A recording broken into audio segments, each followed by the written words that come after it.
Great. Good to talk to you, and glad to talk about one of my favorite things. I love the fact that the 16 student teams from across North America had a chore to re-engineer a Chevy Camaro and turn it into a hybrid electric vehicle, and then take it out on the road. So joining us are Sterling Smith and John Haraf. And guys, kind of give just a brief overview, more than I did, of EccoCar3 and what it's all about. Yeah, you basically highlighted the key aspects. I mean, it's all about having students basically follow the same process, use the same tools that we use in industry, and incorporating their ideas into, like you said, the 2016 model year Chevrolet Camaro that GM donated. And it basically gives them unparalleled hands-on experience that pays huge dividends and makes them so valuable when they come out of this program to basically come into industry and hit the ground running and be able to immediately contribute.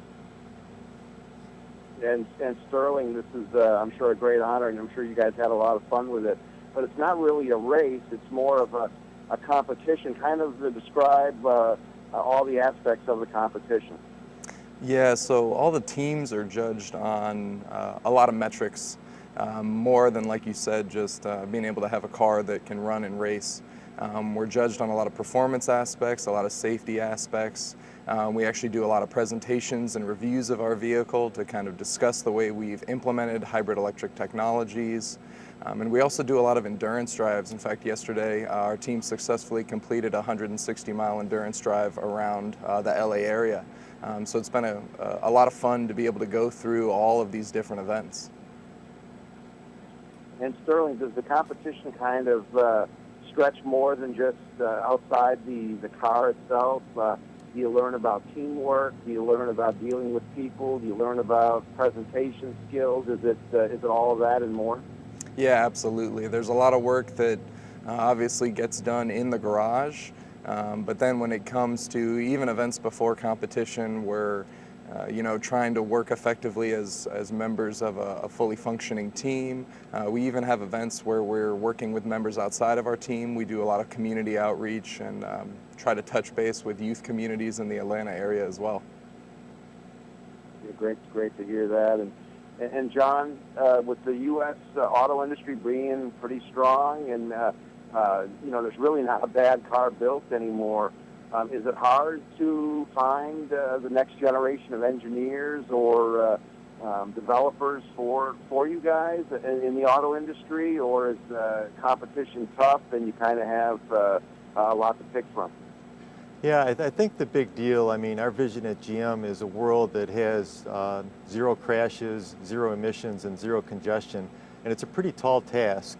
And we really need the kind of talent that we're getting out of this competition to come in and basically help us come up with the innovative ideas that are going to be incorporated to, in effect, transform the automotive industry from what it is today. And where do you think it's going in the next 10, 20 years, John? It's moving really fast. I mean, our CEO, Mayor Barra, has stated that the industry is changing more now than it has in the last 50 years. So it is just really, really moving fast. And again, we need the talent, the innovative ideas of these students to help us make that come to fruition. And we're with Sterling and John. You're talking about the EccoCar3 challenge. And Sterling, what was maybe one challenge that you encountered that you weren't expecting, and you got any funny stories to tell from being out on the road?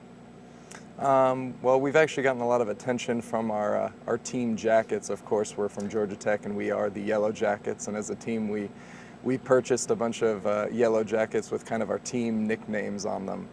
In terms of actual challenges, we're proud to say that we've done exceptionally well. We've had no breakdowns or no issues at competition. We put a lot of work in ahead of time to make sure that was the case. And Sterling, is there a rivalry with the other teams? Is it truly a competition, or do you guys share information, work together, and try to learn from each other? Yeah, there's a little bit of a friendly rivalry for sure.